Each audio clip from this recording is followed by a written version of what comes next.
Thank you very much. Thank you. Thank you very much.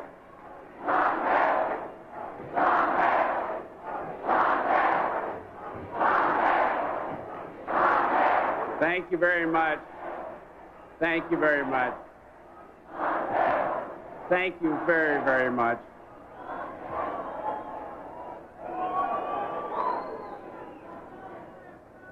My fellow Democrats, my fellow Americans, I accept your nomination.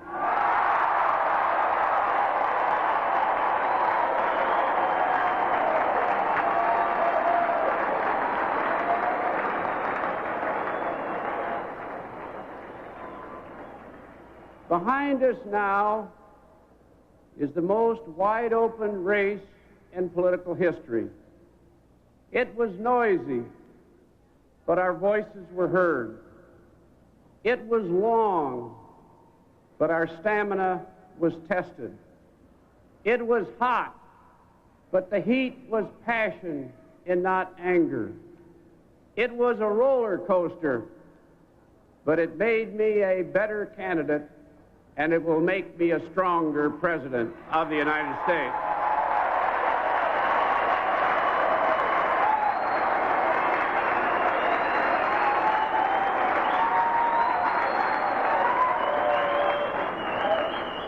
I do not envy the drowsy harmony of the Republican Party. They squelch debate, we welcome it. They deny differences, we bridge them. They are uniform, we are united.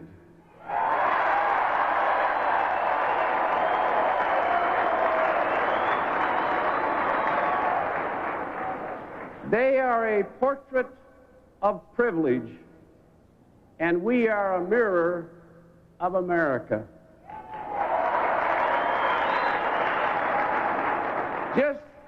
Just look at us here tonight. Black and white, Asian and Hispanic, native and immigrant, young and old, urban and rural, male and female, from yuppie to lunch pail, from sea to shining sea, we are all here tonight in this convention speaking for America.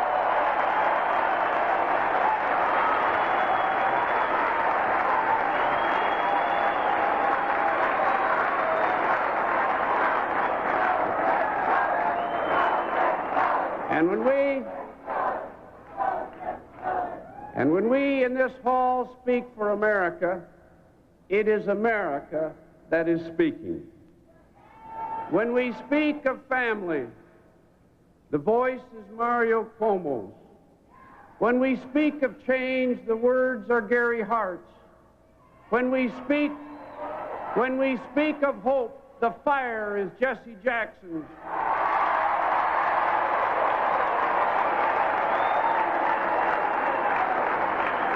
When we speak of caring, the spirit is Ted Kennedy's.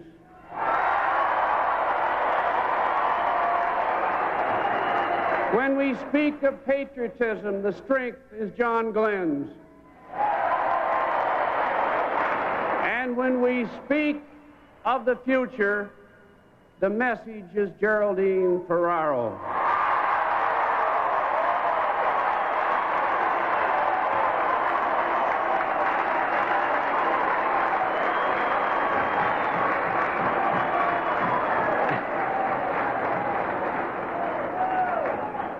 And now we leave San Francisco together. And over the next 100 days, in every word we say, in every life we touch, we will be fighting for the future of America.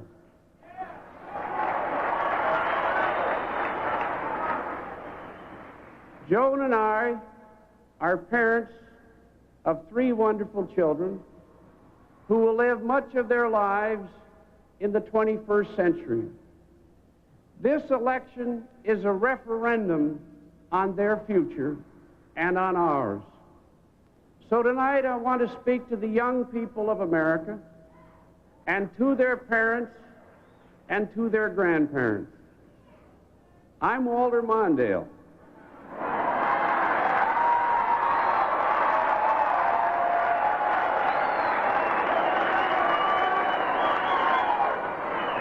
You may have heard of me,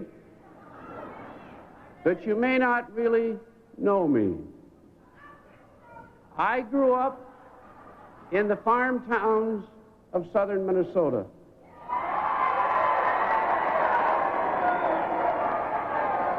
My dad was a preacher, and my mom was a music teacher. We never had a dime, but we were rich in the values that are important. And I've carried those values with me ever since.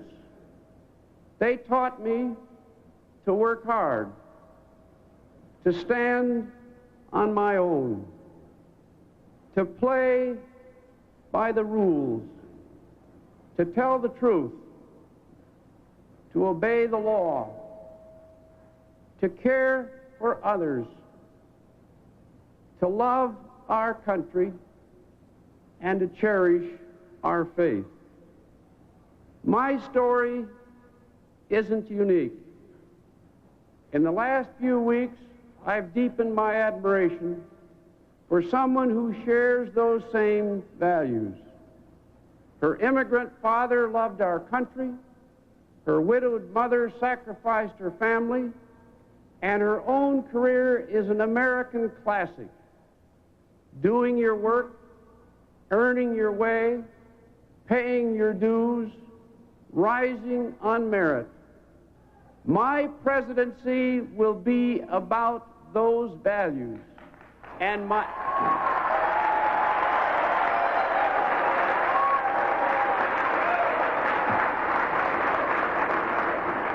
vice president will be Geraldine Ferraro.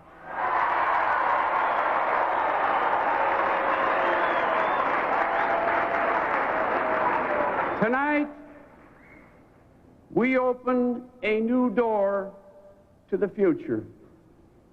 Mr. Reagan calls it tokenism.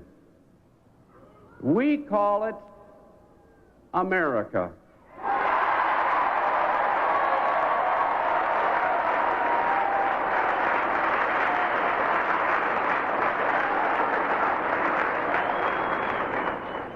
Ever since I graduated from Elmore High, I've been a Democrat. I was the Attorney General of my state, then a United States Senator, and then an honest, caring man, Jimmy Carter, picked me as running mate. And in 1976,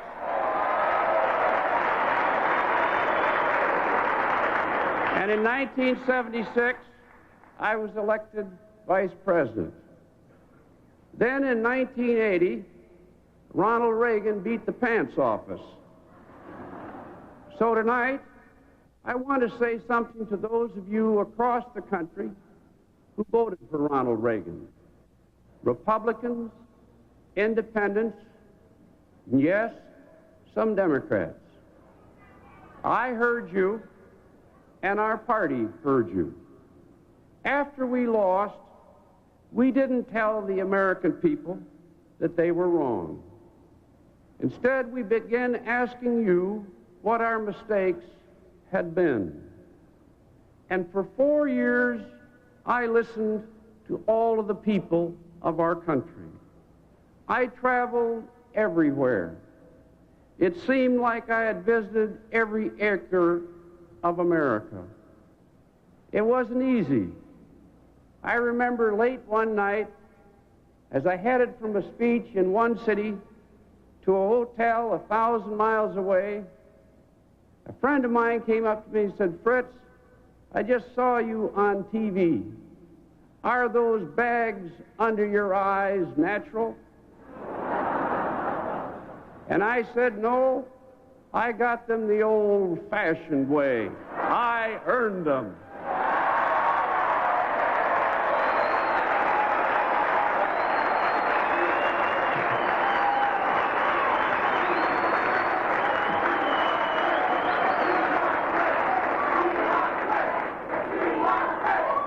To the thousands of Americans who welcome me into your homes and into your businesses, your churches, and your synagogues, I thank you.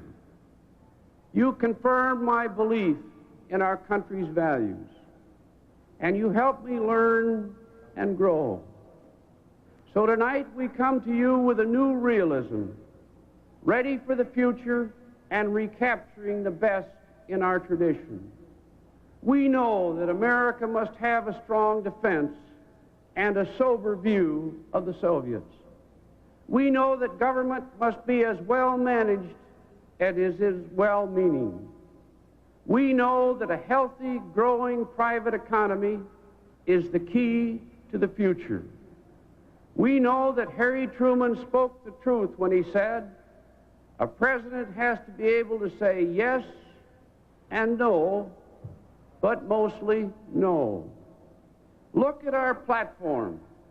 There are no defense cuts that weaken our security, no business taxes that weaken our economy, no laundry lists that raid our treasury. We are a wiser, stronger, and we are focused on the future. If Mr. Reagan wants to rerun the 1980 campaign, fine. Let them fight over the past. We're fighting for the American future, and that's why we're going to win this campaign.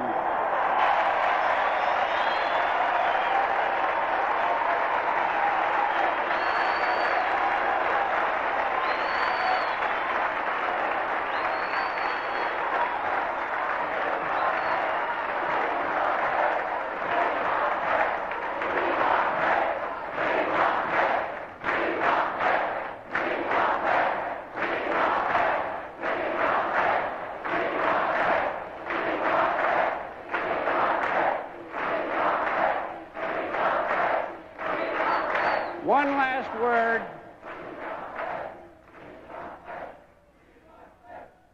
One last word to those of you who voted for Mr. Reagan.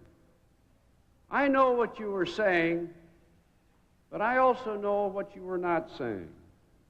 You did not vote for $200 billion deficits. You did not vote for an arms race. You did not vote to turn the heavens into a battleground. You did not vote to savage Social Security and Medicare. You did not vote to destroy family farming. You did not vote to trash the civil rights laws. You did not vote to poison the environment. You did not vote to assault the poor, the sick, and the disabled. And you did not vote to pay $50 for a 50-cent light bulb.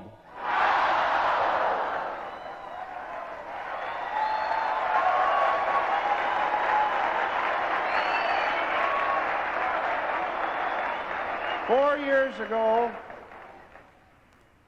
years ago, many of you voted for Mr. Reagan because he promised that you would be better off. And today, the rich are better off. But working Americans are worse off, and the middle class is standing on a trapdoor. Lincoln once said that ours is to be a government of the people, by the people, and for the people. But what we have today is a government of the rich, by the rich, and for the rich, and we're going to make a change in November.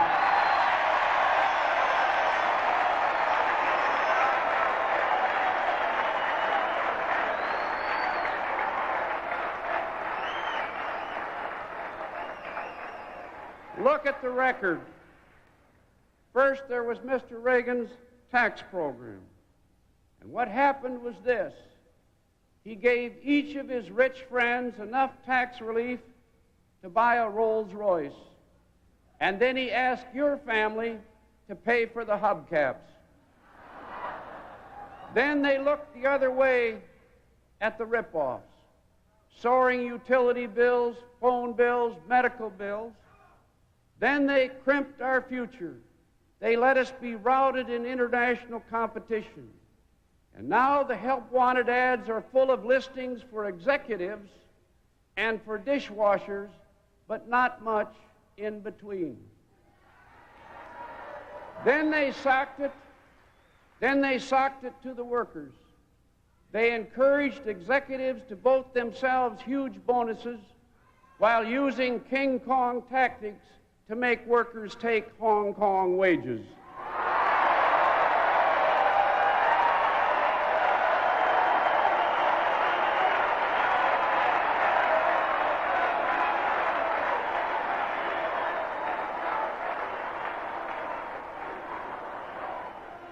Mr. Reagan,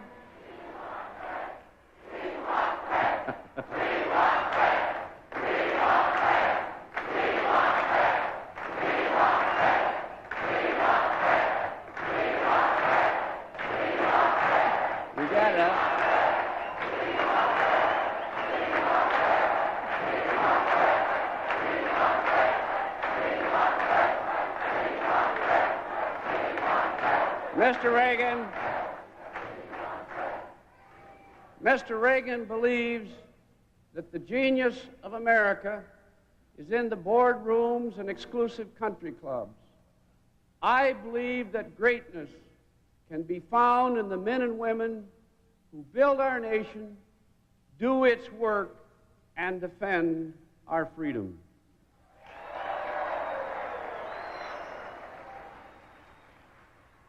If this administration has a plan for a better future, they're keeping a secret. Here's the truth about the future. We are living on borrowed money and borrowed time. These deficits hike interest rates, clobber exports, stunt investment, kill jobs, undermine growth, cheat our kids, and shrink our future. Whoever is inaugurated in January, the American people will have to pay Mr. Reagan's bills. The budget will be squeezed. Taxes will go up. And anyone who says they won't is not telling the truth to the American people.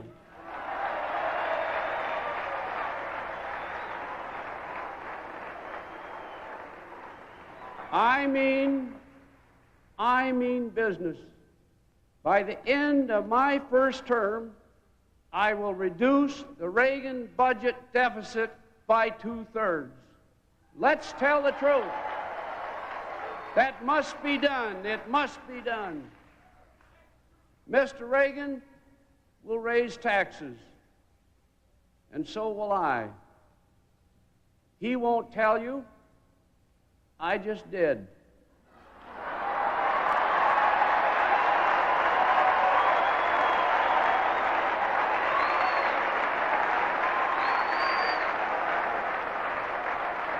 There's another difference. There's another difference.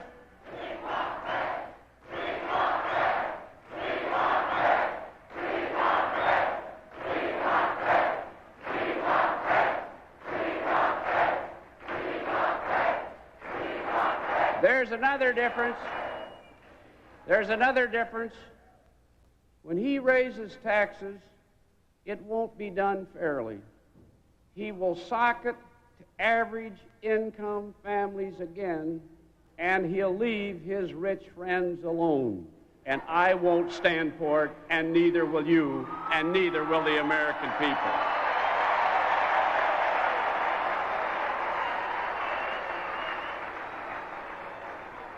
To the corporations and the freeloaders who play the loopholes and pay no taxes, my message is, your free ride is over.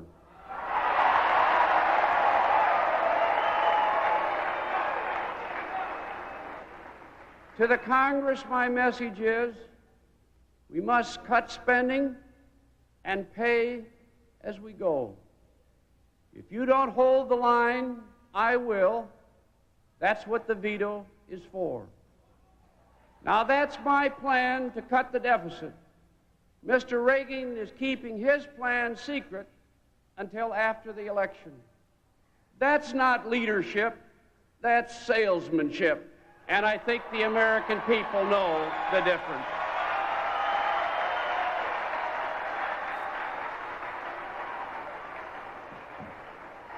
I challenge Mr. Reagan to put his plan on the table next to mine, and then let's debate it on national television before the people of this country.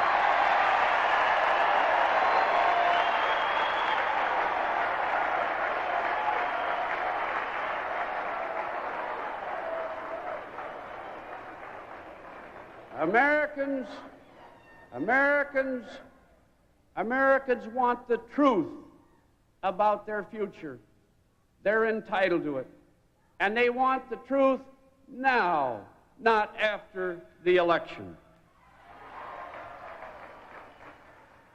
When the American economy leads the world, the jobs are here. The prosperity is here. And the future is here for our children. But that's not what's happening today. This is the worst trade year in American history.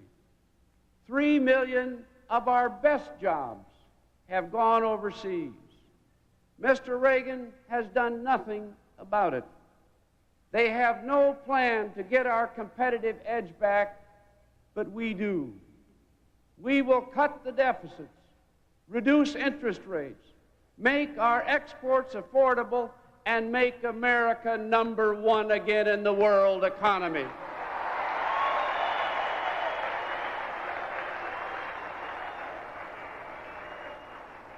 We will launch a renaissance in education, in science and learning.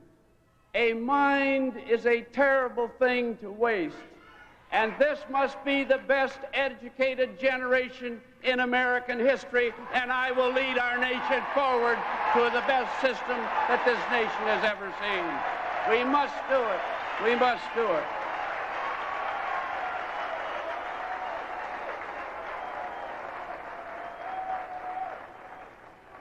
It is time for America to have a season of excellence. Parents must turn off that television. Students must do their homework. Teachers must teach, and America can compete. We'll be number one if we will follow those rules. Let's get with it in America again.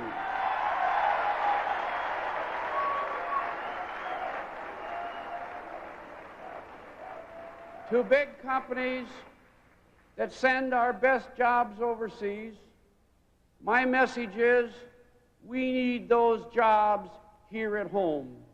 And our country won't help your business unless your business helps our country.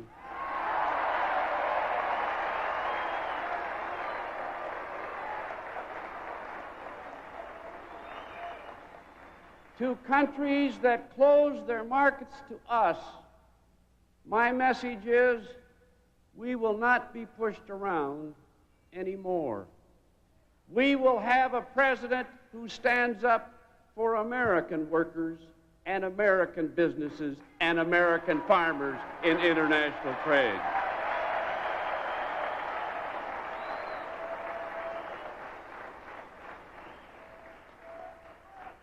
When I grew up, and people ask us to imagine the future, we were full of dreams.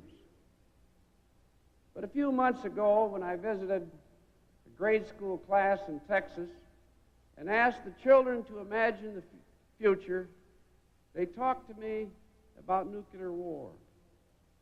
Lately, as we've neared the election, this administration has begun to talk about a safer world. But there's a big difference. As president, I will work for peace from my first day in office and not from my first day of campaigning for re-election.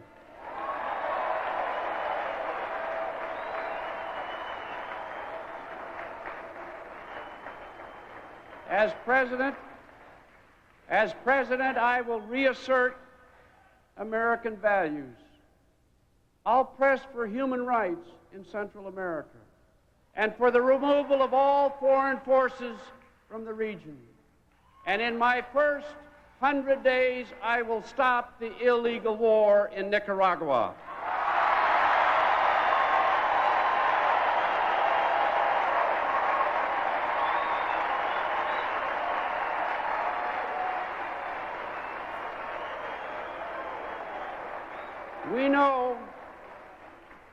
We know the deep differences with the Soviets, and America condemns their repression of dissidents and Jews, their suppression of solidarity, their invasion of Afghanistan, their meddling around the world. But the truth is that between us, we have the capacity to destroy the planet. Every president since the bomb has gone off has understood that and talked with the Soviets and negotiated arms control. Why has this administration failed? Why haven't they tried? Why can't they understand the cry of Americans and human beings for sense and sanity in control of these god-awful weapons? Why? Why?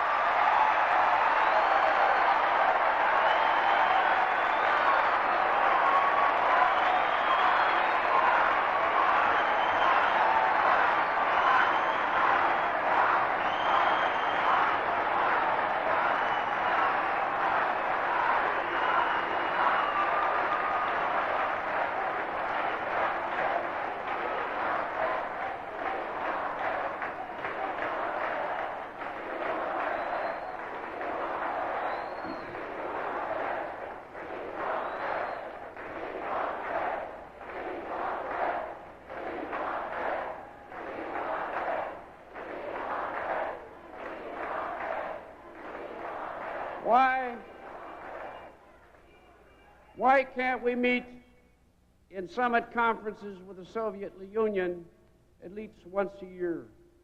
Why can't we reach agreements to save this earth? The truth is, we can. President Kennedy was right when he said, we must never negotiate out of fear, but we must never fear to negotiate.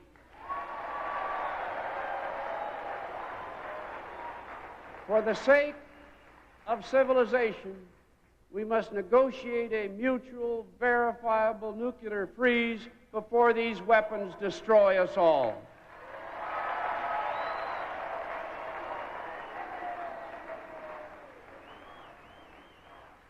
The second term of a Mondale Ferraro administration will begin in 1989. By the start of the next decade, I want to ask our children their dreams and hear not one word about nuclear nightmares. By the start of the next decade, I want to walk into any classroom in America and talk to some of the brightest students, and have them tell me, I want to be a teacher.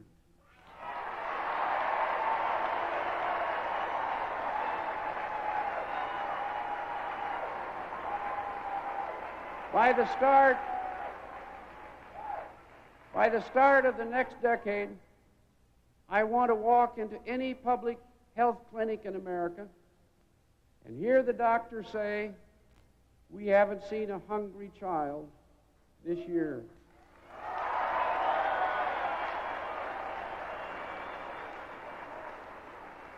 By the start of the next decade, I want to walk into any store in America, and I want to pick up the best product of the best quality and the best price and turn it over and read, made in the USA.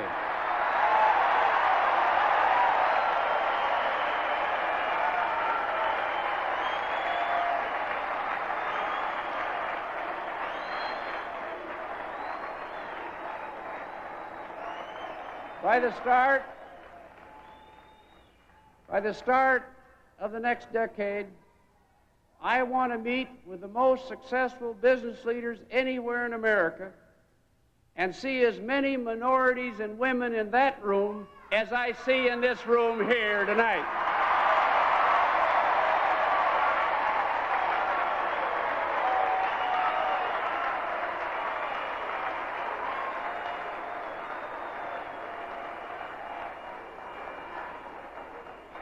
By the start of the next decade, I want to point to the Supreme Court and say, justice is in good hands.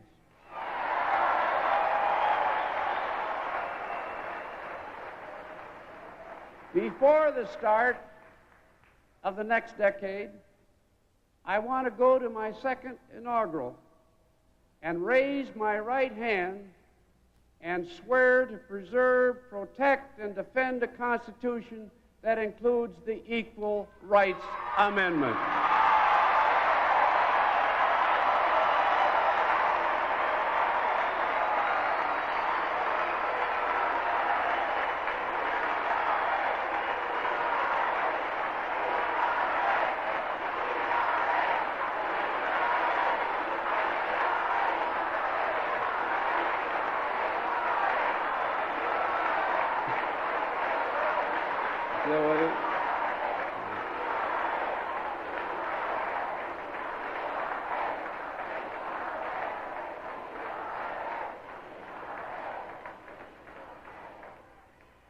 My friends, America is a future that each generation must enlarge. A door each generation must open. A promise that each generation must keep. For the rest of my life, I want to talk to young people about their future. And whatever their race, whatever their religion, whatever their sex, I want to hear some of them say what I say with joy and reverence tonight. I want to be President of the United States. Thank you.